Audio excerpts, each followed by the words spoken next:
나는 25년 전부터 일기를 썼다. 단어로 따지면 80만여 개에 달하는 분량에서 기록하지 않으면 살 수 없는 이 마음을 하루가 감당하기 벅차면 글을 쓰고 싶지 않나요? 글을 쓰고 싶은 강박적 충동이라는 걸 일컫는 그런 용어. 일기 쓰기를 그만두느니 차라리 씻지 않는 편을 택할 것이다. 그러니까 이분한테는 씻는 것보다 더 중요한 게 지금 일기 쓰기인 거예요. 필터링 해가지고 남겨서 정말 이 삶을 내가 되게 잘 겪어 나가. 너무 인프피들의 마음을 이제 후벼파는 거죠. 소개할 책은 망각일기라는 책이고 세라 망구소 작가님이 쓰신 거거든요. 제가 생각했을 때 세라 망구소 이 작가님은 인프피인 것 같아요. 그래서 이 책이 너무 공감이 가고, 이분이 이제 25년 전부터 일기를 써오신 분이에요. 근데 이제 자기 일기를 담은 거기도 하고, 이 안에 내가 왜 일기를 쓸 수밖에 없는지를 이제 표현한 문장들이 많은데 너무 인프피들의 마음을 이제 후벼 파는 거죠. 그러니까 저도 가끔 오늘 일어난 일에 대해서 이거 기록하지 않으면 안 될 것 같다고 느낄 때가 많거든요. 나한테 일어난 일이 너무 나를 혼란스럽게 하는데 이거를 제가 정제되지 않았더라도 이거를 뭐 글로 써서 정리하지 않고서는 더 이상 내가 다음 단계로 넘어가지 못하는 느낌? 강박이 있는 적이 많았어요. 근데 이 작가님이야말로 그런 좀 강박이 심했던 사람이고 글을 쓰시는 분이다 보니까 그 마음에 대해서 내가 내 하루를 감당하기 위해서 기록하지 않으면 살 수 없는 이 마음을 너무 잘 표현을 하신 거예요. 그러니까 이분은 진짜 확신의 인프피야. 서점에서 한 몇 장 읽어봤는데 너무 공감이 가는 거예요. 그래서 이분이 이제 일기를 쓰는 이유를 이렇게 표현을 하세요. 나는 25년 전부터 일기를 썼다. 단어로 따지면 80만여 개에 달하는 분량이다. 아무것도 읽고 싶지 않았다. 그게 내가 가진 가장 큰 문제였다. 내게 일어난 모든 일을 기록하지 않고는 하루를 마감하는 것을 견딜 수가 없었다. 나는 지나간 시간을 반추하다가 정신이 마비되고 싶지 않아서 나 자신에 관해 썼다. 그렇게 하면 어떤 일이 일어났는지에 관한 생각을 멈추고 하루를 마무리 지을 수 있었다. 공감하실 것 같은데 하루 종일 생각이 너무 많잖아요. 그때 누가 나한테 말한 거에 대한 생각, 뭐 내 미래에 대한 생각, 나 왜 그렇게 바보 같은 생각을 했지? 막 그런 생각이 하루 종일 막 괴롭히잖아요. 그러니까 그런 거를 뭔가 언어화해서 정리하지 않으면 넘어갈 수가 없었던 거예요. 이 작가님도. 이런 생각을 멈추고 하루를 마무리 짓기 위해서 이분은 일기를 썼다는 거죠.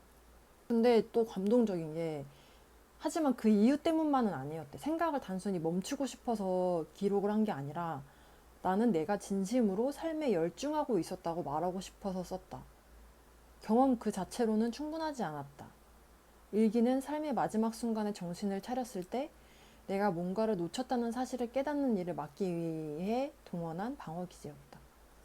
내가 삶에서 일어나는 일을 하나도 놓치고 싶지 않은 마음에서 비롯되기도 하는 것 같아요. 내가 이 인생을 너무 잘 온전히 누리고 싶은 마음이 있는데 그거를 내가 머릿속에 떠다니는 채로 놔두기에는 너무 미칠 것 같아. 그래서 그거를 그래도 어느 정도 내가 필터링 해가지고 남겨서 정말 이 삶을 내가 되게 잘 겪어 나가고 싶은 마음이 아니었을까? 그런 생각이 들더라고요. 그래서 이런 문장도 나와요. 내가 세상에 진 빚이 뭔지도 모르는 채로 살아있는 동안 꼭 해보고 싶은 일이 뭔지도 모르는 채로 살고 싶진 않았다. 그러니까 제대로 살고 싶어서 기록을 하는 거죠. 나에게 일어난 일을 온전히 내가 느끼고 흡수하고 그걸 통해서 내 인생을 살아가고 싶은 좀 의지가 느껴진달까? 그러니까 제가 생각했을 때 좀 인프피들은 인생에 되게 시니컬하면서도 인생을 누구보다 되게 잘 살고 싶어하고 열심히 살고 싶어하는 사람들인 것 같거든요. 약간 좀 눈물 포인트인데 아무튼 왜 일기를 쓰기 시작했는지 계기가 나와요. 내가 본격적으로 일기를 쓰기 시작한 것은 매 순간이 너무나 감당하기 벅차다고 느끼기 시작했을 때다. 이 감정 너무 인프피들이 공감할 것 같아. 내 하루가 감당하기 벅차면 글을 쓰고 싶지 않나요? 그냥 약간 글을 쓴다기보다 이거를 기록하지 않고서는 넘어갈 수 없어. 이게 너무 나한테 벅차가지고 이 감정을 내가 조금 정리해서 어디라도 적어놓지 않으면은 넘어갈 수 없는 이 기분 아시죠? 그래서 밑에 이런 문장도 나와요. 오늘이라는 시간은 몹시 벅차다. 하지만 문제는 오늘이 아니다. 문제는 내일이다. 내일이 없다면 나는 오늘 안에서 회복할 수 있을 것이다. 진짜 하루하루 사이에 여분의 하루하루가 완충 역할을 하는 하루하루가 필요하다. 그래서 이분은 이런 약간 내 하루하루를 꼭꼭 씹어서 좀 흡수해서 하는 그런 시간이 필요한 거예요.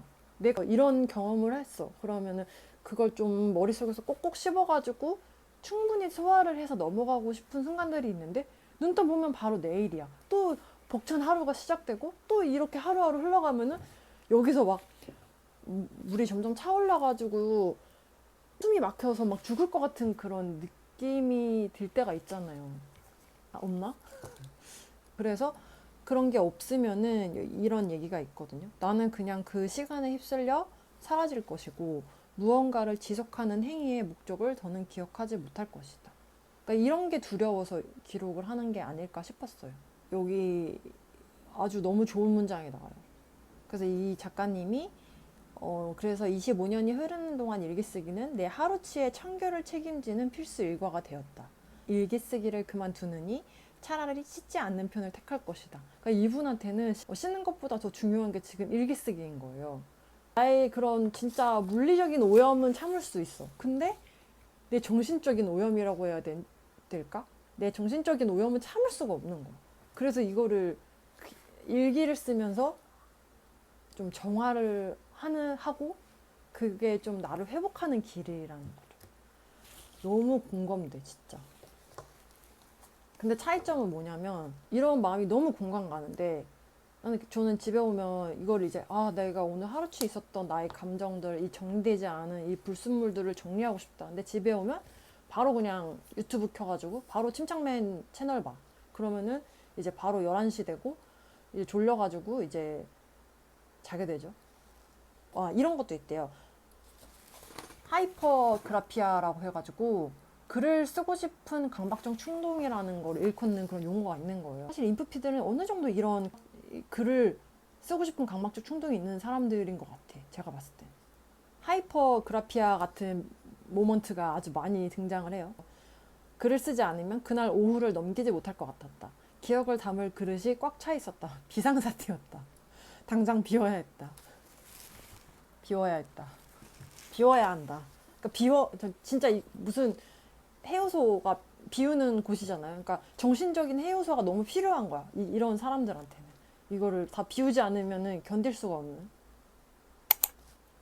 이 작가님 되게 귀여운 게 뭐냐면 25년 전부터 일기를 썼으니까 진짜 일기장도 많을 거고 원래는 노트에 썼지만 어느 순간부터는 이제 컴퓨터에 쓰고 그랬을 거 아니에요. 근데 이제 노트에 썼을 때도 그렇고 컴퓨터에 썼을 때도 그렇고 파일 제목을 일기 뭐 이러면은 누군가 열어볼 수도 있고 좀 노출의 위험이 있잖아요. 그래서 제목을 뭐라고 했냐면 미분 방정식 그렇게 제목을 해놓으셨대요. 그러면 아무도 열어보지 않고 설령 노트에 미분 방정식 이렇게 적혀 있으면 이거 누가 들여다 보겠어요. 그러니까 그런 식으로 약간 이제 사람들의 시선을 속였다. 이런 점이 되게 귀여우시더라고요. 아무튼 그래서 제가 지금 한 초반 밑줄 쳐놓은 문장들만 보여드렸는데도 너무 읽고 싶지 않나요?